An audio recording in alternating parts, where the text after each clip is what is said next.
Well, in the South, again, it didn't just happen after meeting Malcolm.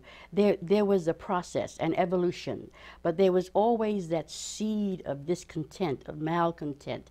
I always describe myself as a spiritual malcontent. I was always searching. As a young girl, I grew up in the church. Went to Sunday school every Sunday, sang in the choir. I actually left my home to pursue a singing career, come to the big city, to New York City.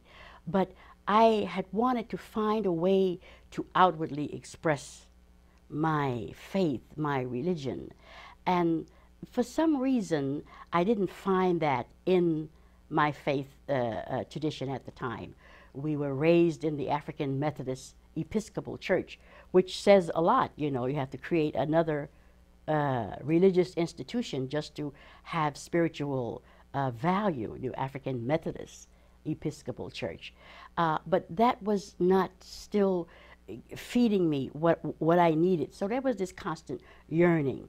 And I recall at one time at a very early age, I thought, well, Catholics cross themselves.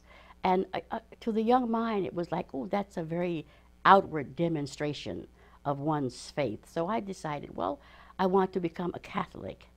That experience was not a positive one because even in that very innocent desire, you're still living in the segregated South, and you're actually still not welcome at the front door. So you're still having to take those backdoor routes even to seek God. So I never went back for anything. So that stayed with me. So by the time I got to New York in the early 60s, I was in full search mode.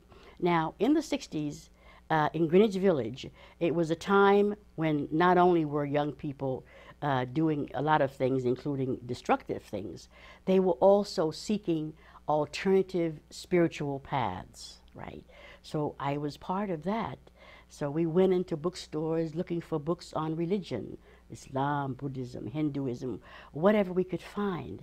And subhanAllah, you know, in one of the occult bookstores in Greenwich Village, on really the bottom shelf, a cult bookstore, I found the Quran. And that was my first introduction to the Quran. And from then it was like, wow, this is the message that resonates with me. It gives me what I need. I already felt inclined to fight back, you know, to defend myself, you know.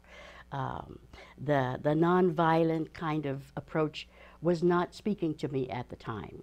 I wanted to know that if you are a decent person, you're obeying the law, you are really trying to live a life of integrity, that you also had a right to, had a responsibility to protect your family and your loved ones. So that was an unspoken message, but when I found people like Malcolm X articulating in the way that he did, and then later on I read Quran about that message and how it unfolded and just encapsulated the world.